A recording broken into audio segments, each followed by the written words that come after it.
Cinayət və Cəza bu illər öncəsi oxuduğum bir əsərdir və Raskolnikovun ümumiyyətlə tək onun yox, cinayəti, hər hansı bir yanlışlığı edən insanın əgər vicdanı varsa, demək ki, o insandır.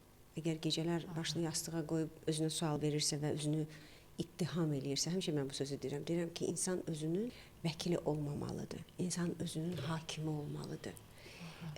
Hakim kimi özünü kənardan, yəni necə müttəhimi biz ittiham eləyirik, özünü də elə ittiham eləməyə bacarmalısan. Bu çox gözəl bir xüsusiyyətdir sizə deyim.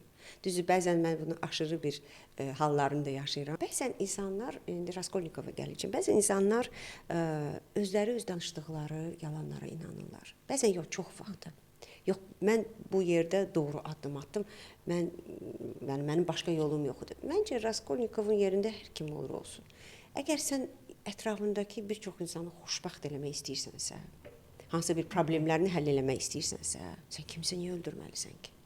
Yəni o öldürməklə sən düşünürsən ki, yəni balanslaşdırırsan. Bəli, elə düşünürdü qəhrəman. O elə düşünüb.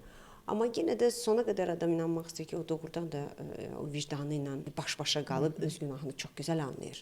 Dilinə gətirməsə də, yəni başqa bir məqamlarda hər mənada götürəndə, əgər artıq onun vicdanı dillənməyə başlayıbsa, demək ki, özü də anlayır ki, o böyük bir səhvə yol verir.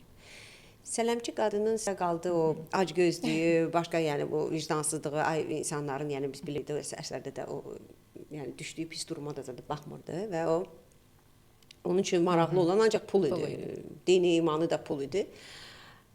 O onun deyək ki, günahları və savablarıdır. Biz onu ittiham eləyə bilmərik. İndinin özündə də mən çox vaxt görürsük ki, əvvəllər vardı məndə bu şey ki, niyə filan kəs belədir axı? Bax, niyə belədir? Deməli, o elədir. Sən onu nə qədər, onun gördüyü o qədərdir, sənin gördüyün bu qədərdir.